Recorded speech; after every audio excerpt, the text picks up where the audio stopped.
Les amis, salut à tous, j'espère que vous êtes en forme. Soyez les bienvenus pour une fois, pas dans mon petit bureau, on est à l'étranger en train de travailler, mais je voulais vous proposer donc deux choses aujourd'hui. Le débrief de la qualification du Real Madrid pour la finale de la Copa del Rey et qui face au Real Madrid. Le match se joue ce soir entre le Barça et l'Atlético. Je vous offre toutes les clés avec la presse catalane. Regardez tout d'abord la une de As et de Marca avec, vous le voyez, l'ange Rudiger. Match de fou, ça a été un match de locos, vous le savez, 4 buts partout entre les deux formations sur le cumul des deux matchs. Eh bien 5-4 pour le Real Madrid qui se qualifie pour cette finale de la Copa del Rey avec donc l'ange Rudiger comme à l'Etihad Stadium face à Manchester City et surtout comme il y a là à peine 15 jours au Metropolitano. Rudiger, souvenez-vous, qui avait marqué le 5e penalty qualificatif pour éliminer l'Atlético. Eh bien c'est lui qui amène une nouvelle fois le Real Madrid en finale. Il marque un but de la tête à la 115e minute, les amis. Regardez en page intérieure, voici la photo de ce coup de tête à la 115e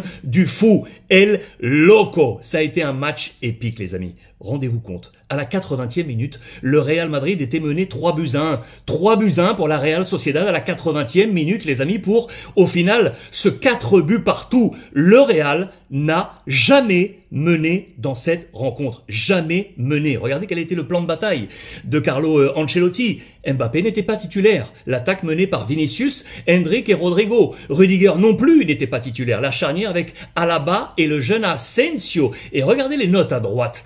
0 pour Lunin, qui a remplacé, je vous le rappelle, Courtois blessé. 0 pour Camavinga. Les entrants, de façon chronologique, sur 4 fenêtres. Mbappé est entré à la 65e. Modric à la 79e, à la place de Lucas Vazquez. Un changement offensif. Puis 3e fenêtre, coup double, à la 90e. Rudiger et Fran Garcia. Et enfin, la 4e fenêtre, elle est également très importante, avec l'entrée de Güler et de Brahim à la 105e. Ancelotti a réussi un coup, les amis. Avec ce titre, regardez, No siempre es justo, pero sabe, littéralement. Cela signifie que Carlo Ancelotti n'a pas fait forcément des changements qui ont été perçus comme justes pour certains, mais lui seul sait, les amis. Pourquoi je vous dis ça? Parce que le staff de Carlo Ancelotti, selon les confrères de Marca, et notamment avec Davide Ancelotti, son fils qui est son adjoint, voulait vraisemblablement faire sortir Vinicius. Eh bien non, Carlo a décidé de le laisser. C'est Endrick qui est sorti. Et à la 82e, eh bien Vinicius centre pour Bellingham.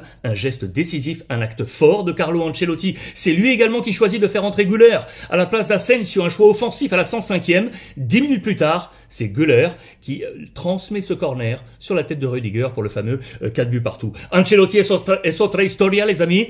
Aucun entraîneur du Real Madrid n'a remporté à 3 reprises la Coupe d'Espagne. Ancelotti est une autre histoire. Il écrit à lui seul l'histoire du Real Madrid. Juste pour rappel, le Real, 41e finale de Copa del Rey. 41e finale, 20 trophées remportés par le Real Madrid. Regardez la presse catalane d'ailleurs. Regardez Sport qui, normalement, logiquement, aurait pu titrer sur le match de ce soir entre l'Atlético et le Barça. Eh bien non, le titre est sur le Real Madrid qu'on a jugé comme un match d'agonie. Et vous le voyez pour Mundo Deportivo. Là, on est sur la présentation de cette demi-finale entre Julián Álvarez de l'Atlético et Lamine Yamal. Les pages intérieures avec une fête du but annoncée, la fiesta des goals, pour rêver à une finale. Car les deux derniers duels entre les deux équipes ont été très prolifiques en but.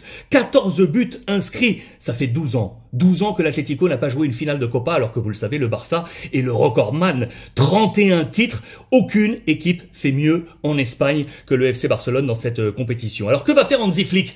Ce qui est clair, c'est quand en conférence de presse, il a annoncé tout simplement que ce match était une finale avant la finale. Vous le voyez ici à gauche. Et il aurait 2 doutes, regardez à droite, 2 doutes, 2 interrogations, 2 ballottages quant à son choix dans son 11 probable. Je vous l'aligne, regardez, on hésite, je vous les ai entourés de rouge. Lewandowski ou Torres à la place de numéro 9. Et regardez juste en dessous, Gavi ou Fermin. On partirait sur un 11 probable avec Chesney dans les buts, Koundé, Koubarsi, Inigo Martinez, Baldé, De Jong, Pedri, Lamine, Fermin, Rafinha et Lewandowski devant. Regardez en face l'Atlético Madrid. Regardez ça avec Musso dans les buts, Reinildo, le français, l'anglais associé à Jiménez, Azpilicueta l'expérimenté, Barrios de Paul, Giuliano Simeone le fils côté gauche, Llorente à droite, Antoine Griezmann et Julián Alvarez. Il y aura un sacré duel entre le Français et Szczęsny dans les buts du Barça.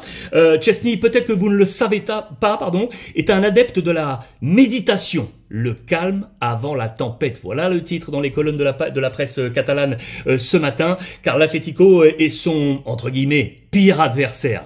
En 18 matchs, eh bien, Szczęsny a encaissé 17 buts. Sur ces 17, 6 ont été inscrits par l'Atlético Madrid. Mais attention parce que dans le même temps, Szczęsny a réussi 9 clean sheets toutes compétitions confondues. Il a déjà affronté l'Atlético à 2 reprises, une fois en coupe et une fois en Liga. Vous le voyez. Je voulais terminer avec Antoine Griezmann parce que logiquement c'est un match particulier pour lui. Regardez ce que je vous ai mis à droite. Il a bien évidemment porté les deux couleurs puisqu'il est passé du côté du FC Barcelone. Il est revenu à l'Atlético Madrid et il veut cette couronne enfin à l'Atlético pour ensuite se poser tranquillement pour savoir ce qu'il fera de son futur pour rester ou non à l'Atlético.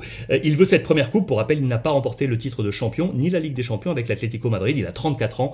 Quelle sera sa réflexion? Voilà les amis pour ce point complet. Dites-moi ce que vous en pensez. Comment avez-vous jugé la qualification du Real Madrid et qui va s'imposer ce soir? Le Barça ou l'Atlético? Je vous lis.